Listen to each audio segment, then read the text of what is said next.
a little bit of light in the sense, in the shape of a new sporting director for Rangers. Stig Inge Bjørnebye Yeah, is, at I least remember him as a player. a 6-month basis, looks so much like that old wrestler Kurt Angle. Honestly, for anyone watching it. I have no idea to who you're referring there.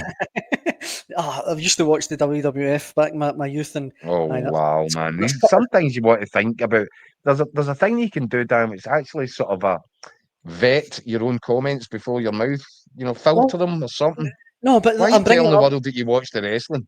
Aye, when I was a kid, but I'm saying, see, when we go to America in the summer, Keith, we can get some autographs in that. I'll show you some of that. Don't worry, I'll introduce you to no Hulk Hogan. He's passed away now, but I know anyway, Hulk Hogan because he was in Rocky, and there I've you got go. no problem with saying that I'm a massive Rocky fan. So There yeah, you go.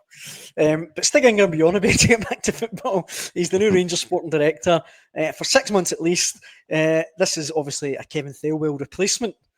We don't know. We don't know much. We obviously, you remember him as a player at Liverpool, Blackburn, teams like that. Don't know much about him obviously as a sporting director, but you can only imagine it's a good thing for Rangers. he's been around about a couple of bigger Scandinavian clubs in this sort of a position, and that's where he's cut his teeth.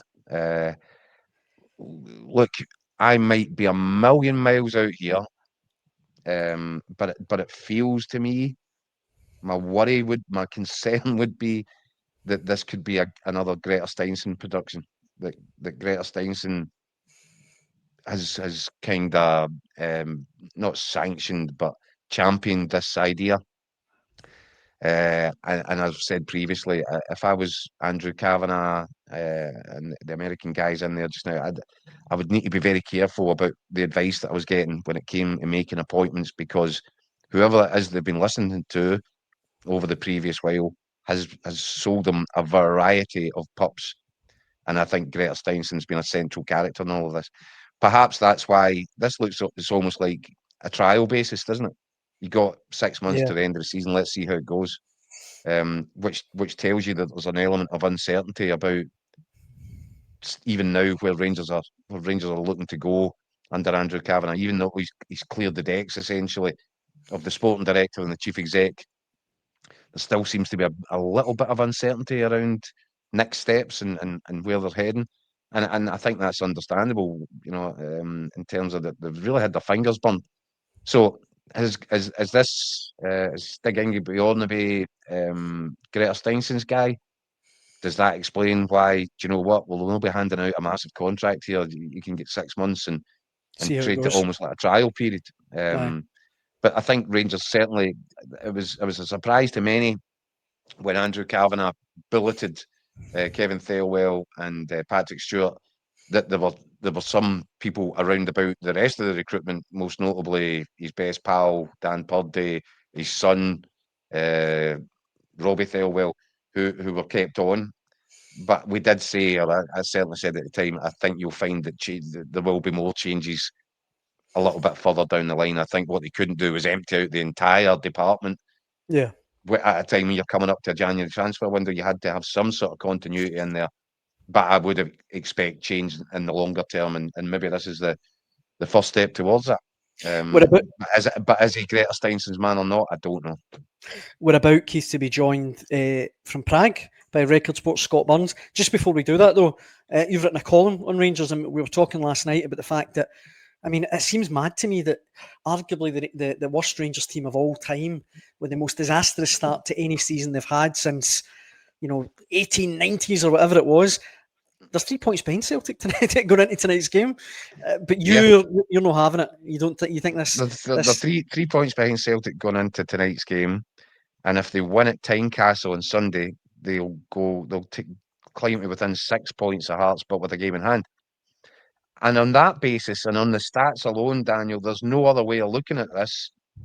If that set of circumstances was to come about, you would have to say that Rangers are bona fide title challengers. You just have to. You have to, either The there, right? numbers say it. The stats say it.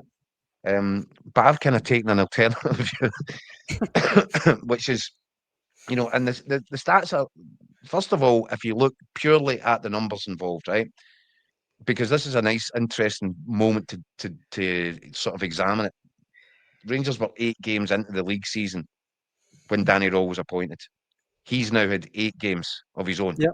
Yep. So in the first 8 games, 7 of which Russell Martin was responsible for, Rangers took 9 points from a possible 24. Won one of them, I think, didn't they? A win, but you won one game, and the win percentage was at 12.5%, right? Which is extraordinary in itself, right? And that accounted for that return of 9 points from 24 equals 33.33% of the available points over that first 8 games of the season. Danny Rowell comes in. He's taken 20 points from 24 as opposed to 9. His win percentage is 75%, and as opposed to 33.33% of the points available, he's taken 83.33% of the points available. These are massive numbers in his favour. Yeah. And yet I cannot get away from the fact that's the sort of data-driven evidence. The evidence of your own eyes tells you that's not a team that's anywhere near a serious title challenge, not even remotely close to one. And that's why I would look at that side and have grave concerns for them getting in and out. The same way as I'm worried about Celtic tonight, I'd be very worried about Rangers getting in and out of Tynecastle unharmed on Sunday afternoon. I think Hearts have got better players all over the pitch, a far more experienced manager. They've got, the 2 top scorers in the top flight just now, in Shankland and Claudio Braga. They've got probably the best centre of defence in the league just now with Halkett and Stuart Finlay. They've got my candidate for the player of the season so far in Cammy Devlin in centre midfield. All over the pitch, you feel that they're better than Rangers, and for that reason, I think Danny Rowell deserves enormous amount of credit for these stats and for the fact that he's dragged Rangers kicking and screaming into a position like this. But I think any notion that they can get any closer or take it any further could get blown out the water at Tynecastle this weekend. It'll be a cracker, whatever happens.